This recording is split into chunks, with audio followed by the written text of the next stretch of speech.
My name is Lila, I'm 26, and last night at family dinner, my sister laughed and said, "You'll never own property." Even my father nodded and added, "Stick to renting forever." I quietly said, "You're probably right." But the very next day, I called my property manager. Before I tell you what happened after that, make sure you like, subscribe, and comment where you're watching from. For 2 years, I've been writing that same check every month, $3,200, to my landlord, to someone else's future, to a life that felt like I was running on a treadmill, working harder and harder but never actually getting anywhere.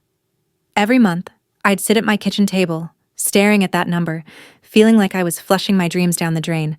But what made it worse wasn't just the money disappearing. It was my sister's voice in my head, echoing every single time I signed that rent check. "Still throwing money away, Lila?" she'd ask with that smirk that made my blood boil. "When are you going to grow up and face reality?" Reality. That's what she called it. Like my dreams of owning something, building something, were just childish fantasies that I needed to abandon. Like working 3 jobs to save for a down payment was some kind of joke she was watching me perform for her entertainment. My sister Megan has always been the golden child. The one who married rich at 23, moved into a $1 million house her husband bought outright, and somehow convinced everyone that she was successful because of her own merit. She'd show up to family gatherings in designer clothes, flashing her wedding ring like a trophy, talking about her investment portfolio like she'd built it herself instead of inheriting it through marriage. Meanwhile, I was grinding, working my corporate job from 9 to 6, bartending Friday and Saturday nights, freelancing graphic design projects until 2 a.m. Every dollar I earned was calculated, budgeted, squeezed until it screamed. But somehow, in my family's eyes, I was the failure, the one who couldn't figure it out. If you've ever been looked down on by family for working hard instead of taking shortcuts, hit that subscribe button and let me know where you're watching from in the comments. The worst part wasn't even the financial struggle. It was the constant undermining. Every family gathering became an opportunity for Megan to remind everyone of my situation. She'd ask pointed questions about my rent, my savings, my 5-year plan, with this tone that suggested she already knew I didn't have one. "Still in that tiny apartment?" she'd ask, examining her perfectly manicured nails. "Didn't you say you were saving for a house like 2 years ago?" And my father would just nod along, not defending me, not acknowledging the 60-hour weeks I was pulling, not seeing the sacrifice behind every dollar I was setting aside. Just agreeing with her assessment that I was somehow failing at life because I hadn't figured out how to marry into wealth. The pain of that dismissal was crushing. Here I was, killing myself to build something real, something earned, and the people who were supposed to love me unconditionally were treating me like I was delusional for even trying. But I kept grinding. Every month, that $3,200 rent payment was motivation. Every condescending comment from Megan was fuel. Every disappointed look from my father was determination crystallized into action. I was saving, planning, researching, preparing for the moment I could prove them all wrong. The breaking point came last night at Sunday dinner. We were sitting around my parents' table and Megan was in rare form. She'd just closed on some vacation rental property. Well, her husband had closed on it. But she was taking credit. And she was holding court about real estate markets and investment strategies like she was some kind of expert. "The thing about property ownership," she said, cutting her steak with deliberate precision, "is that it requires a certain level of financial sophistication. Not everyone is cut out for it." She looked directly at me when she said it. Not subtle, not implied. Direct eye contact while explaining why some people like me, just weren't smart enough or successful enough to own property. I could feel my face burning, but I stayed quiet. I'd learned years ago that fighting with Megan publicly only made me look defensive and gave her more ammunition, so I just kept eating, keeping my expression neutral, while she continued her lecture. "I mean, look at the numbers," she continued, gesturing with her fork. "Down payments, closing costs, property taxes, maintenance. It's not just about being able to afford a monthly payment, it's about having real wealth, real financial stability." That's when my father chimed in. The man who was supposed to believe in me, support me, see my potential. He nodded thoughtfully and said, "Megan's right. Some people are just better suited for renting. Less responsibility, more flexibility." The words hit me like a slap. Less responsibility, more flexibility. As if my choice to rent was actually a choice at all, instead of a temporary situation I was working desperately to change. But then, Megan delivered the killing blow.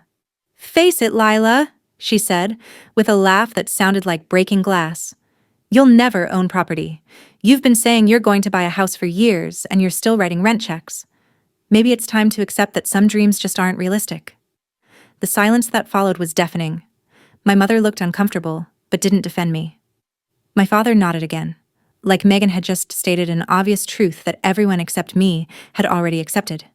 I looked around that table at these people who were supposed to love me, supposed to want me to succeed, supposed to believe in my potential. And all I saw was dismissal, condescension, a complete inability to see the sacrifice and determination behind my struggle. Drop a comment if you've ever been the one person in your family who had to work for everything while others just got handed success. Let me know where you're watching from. I need to know I'm not alone in this. "You're probably right," I said quietly. Megan's smile widened. She thought she'd won, thought she'd finally convinced me to give up on my unrealistic dreams and accept my place as the family failure. The look of satisfaction on her face was nauseating. But what she didn't know was that my quiet agreement wasn't surrender. It was strategy. See, while she was busy gloating about her husband's money and explaining why I'd never amount to anything, I'd been working, planning, preparing. For the past 6 months, I'd been in serious talks with a mortgage broker. I'd been pre-approved for a loan. I'd been working with a buyer's agent, looking at properties, crunching numbers, making offers. I'd saved $80,000 for a down payment. Money that came from those 3 jobs, those sleepless nights, those 60-hour weeks that my family treated like hobbies. I had been 2 weeks away from closing on a beautiful 3-bedroom house with a mortgage payment that would actually be $400 less than my rent. Less than my rent. While building equity. While investing in my future. While proving every single one of them wrong. But I hadn't told anyone. Because I'd learned that announcing plans to people who don't believe in you only gives them opportunities to undermine your confidence. I'd learned that success speaks louder when it's unexpected. So when Megan delivered her verdict about my inevitable failure, I just smiled and agreed. Let her think she'd crushed my spirit. Let her believe she'd finally put me in my place. Let her savor that moment of superiority. Because I knew something she didn't. The next morning, I woke up with a calm I hadn't felt in years. No anger, no hurt, no desperation to prove anything to anyone. Just clarity. Pure, crystalline clarity about what needed to happen next. I made my coffee, sat at my kitchen table, the same table where I'd been writing those $3,200 rent checks for 2 years, and I called my property manager. "Hi, this is Lila. I am ready to move forward with the closing." Those words felt like freedom, like 2 years of sacrifice and planning and grinding finally clicking into place. Like every condescending comment, every dismissive look, every moment of doubt was about to become irrelevant. The paperwork had been ready for weeks. My financing was locked in. My down payment was sitting in escrow. The only thing left was my signature and the keys to my new house. My house. Not my husband's house. Not something I'd inherited or been gifted or stumbled into through luck. Something I'd earned. Something I'd built. Something that represented every hour of overtime, every weekend shift, every freelance project I'd completed while my family assumed I was just playing around. If this story is giving you motivation to prove your doubters wrong, make sure you're subscribed and tell me in the comments where you're watching from. Your support means everything. The closing was scheduled for that Friday, 5 days after Megan's declaration that I'd never own property, 5 days after my father's confirmation that I should just accept my limitations, 5 days after they'd all written me off as someone who talked big but never delivered. But I didn't tell them about the closing. I didn't announce my plans or invite them to celebrate. I just went to work, did my shifts, completed my projects, and quietly prepared for the moment that would change everything. The night before closing, I sat in my apartment, my rental apartment that I'd be leaving in 2 weeks, and I thought about all the moments that had led to this. The late nights when I was so exhausted I could barely see straight, but I kept working because every dollar mattered. The times I said no to dinners, vacations, shopping trips, because I had a goal that was more important than immediate gratification. I thought about all the times Megan had made me feel small, all the ways my father had dismissed my ambitions, all the moments when I'd questioned whether they were right and I was just being naive. But mostly, I thought about tomorrow. About walking into that title company office and signing papers that would make me a homeowner. About getting keys to a house that would be mine. About calling my landlord and giving my 30-day notice with the most satisfying phone call of my life.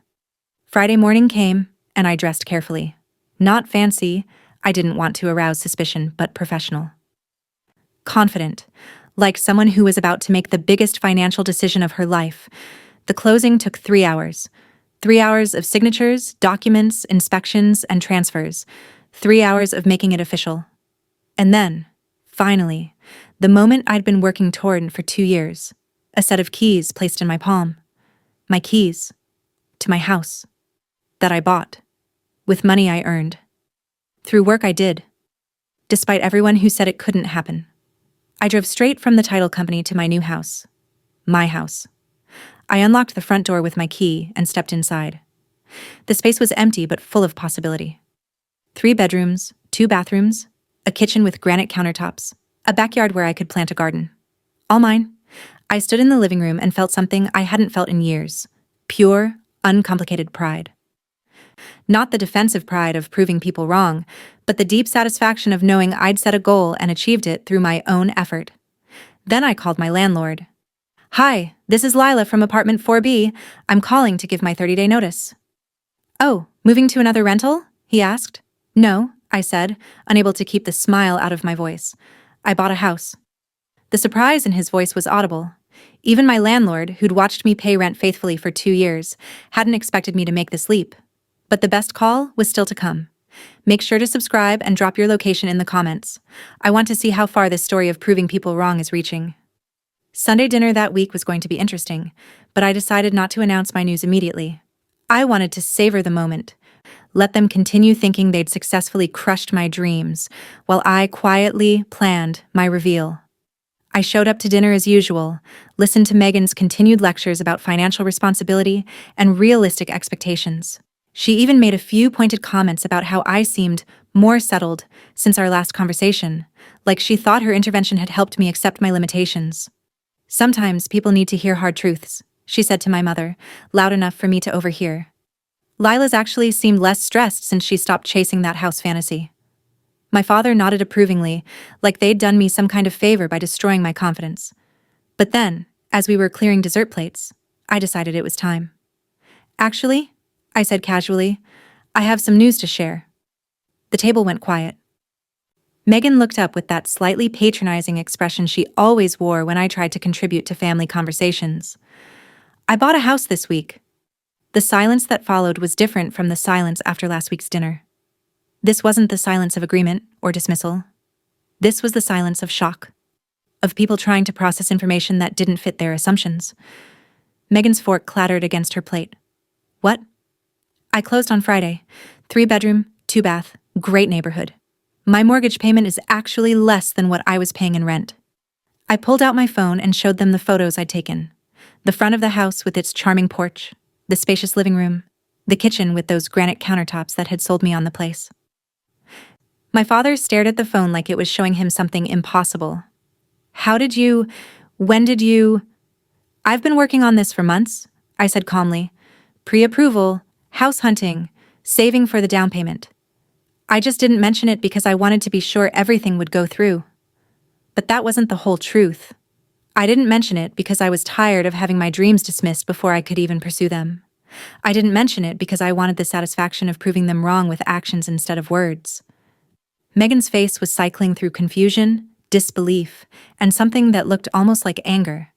"But you said last week you agreed that you'd never own property." "I said you were probably right," I corrected. "And you were probably right that the old version of me, the one who talked about buying a house someday without taking concrete steps, would never own property. But you were wrong about who I actually am."